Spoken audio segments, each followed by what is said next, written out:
gan tik burvīgā dienā darīt? Protams, doties garajā pastaigā uz mežu. Šodien nedaudz iepazīstināšu jūs ar Šmerļa mežu. Viens no foršākajiem Rīgas mežiem, arī, manuprāt, viens no lielākajiem. Šmerļa mežs stiepjas no Jūglas līdz pat Mežciemam, gar Alfu. Paliels mežs. Zinu, ka cilvēki šeit nāk arī ogot un sēņot. Es gan to nedaru. Es uzskatu, ka sēņot un ogot jābrauc uz mežiem, kas atrodas tālāk no pilsētām.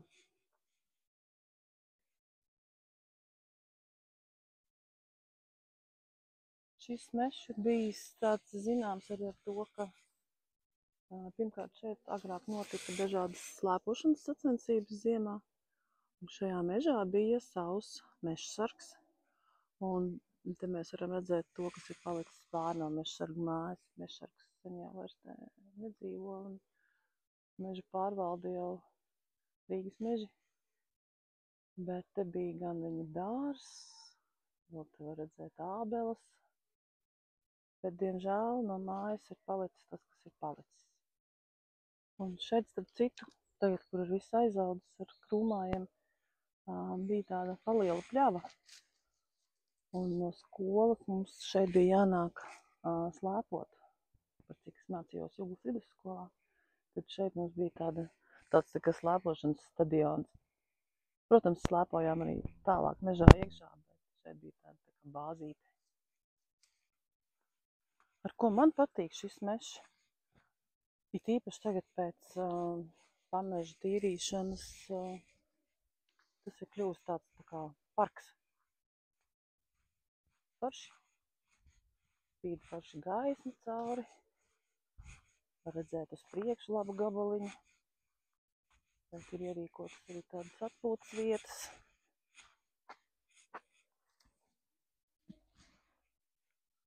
Nu, šis ir arī mans bērnības mežs, kur mēs ziemā nācām ar ragavām braukt.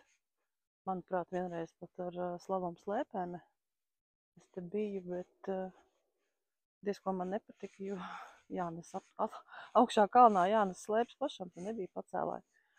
Bet interesants bija te kalns tāds, šeit viņš ir tālumā redzams, uz 4 pusēm varēja braukt ar ragavām.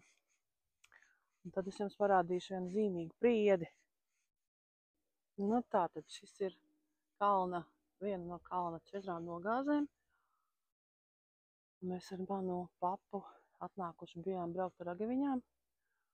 Un es iesēžos, tagad bija tās plasmasas ragavas tādas igauņu un laiž lejā, un viņa absolūti nestūrējās tās ragavas. Un es kā laidu lejā, tāpat taisno šajā priedē iekšā. Vēl tagad atceros, kā man sāpēja galva, piera sāpēja, bet viss ir labi. Kā bērnam jau ātri viss pāriet. Tāds man piedzīvojums ar šo priedi. Diezgan daudz, tādēļ nevar teikt, ka tas ir tikai tāds Jūglas mežs. Tas piederās arī pie Teikas, Mežciema, Purvciema, bet ir daļa arī Jūglā. Ja viens no izejām no meža, vienmēr man pārsteidz šis milzīgais skudripūznis. Tagad uz ziemu tas droši vien jau ir tāds sarucies vairāk. Bet var redzēt, ka skudras vēl strādā, nav aizgājušas ziemas miegā. Šeit vienmēr tas pūznis tāds liels un iespējīgs bijis. Netraucēsim darbos. Un šis mežs man patīk mazāk, jo viņš ir tāds vairāk aizaudzis. Te ir daudz tādas zemes vietas, tādēļ tas ir mitrāks. Mazliet pārpurvojies vietām.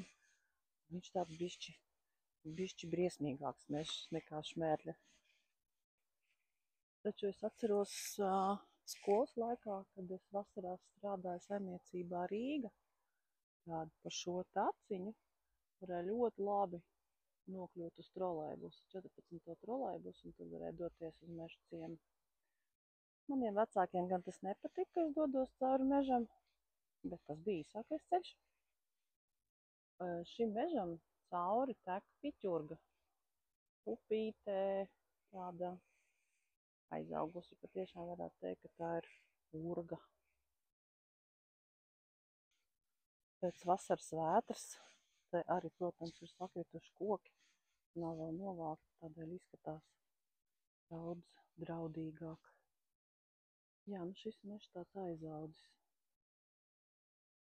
Toties pie šī meža ir vairākas ārstniecības iestādes.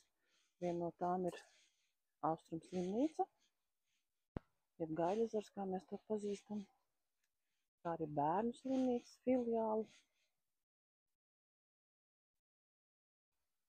Vispār jau tas ir tik kolosāli, ka pilsētā ir mežs diezgan lielā platībā.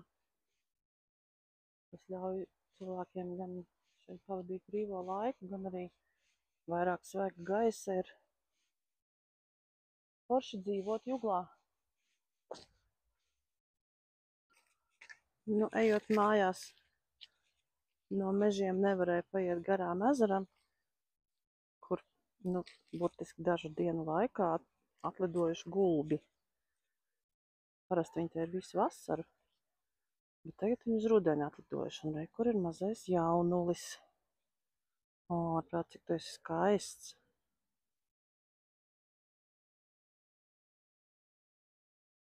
Skaistulis.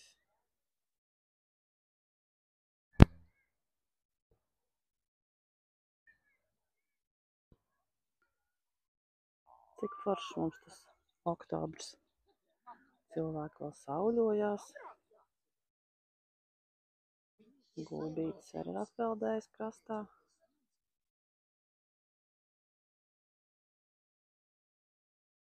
Paldies par mūsu kopējo pastaigu pa Juglas mežiem. Ja jums patika, spiediet like. Ja vēlaties, komentējiet. Un atcerieties parakstīties uz manu kanālu Meitene no Juglas. Šeit jūs redzat saiti uz manas fotostudijas mājaslapu. Ja kādreiz vajadzīgs fotogrāfs, jūs zināt, kur meklēt. Sazināsimies! Čau!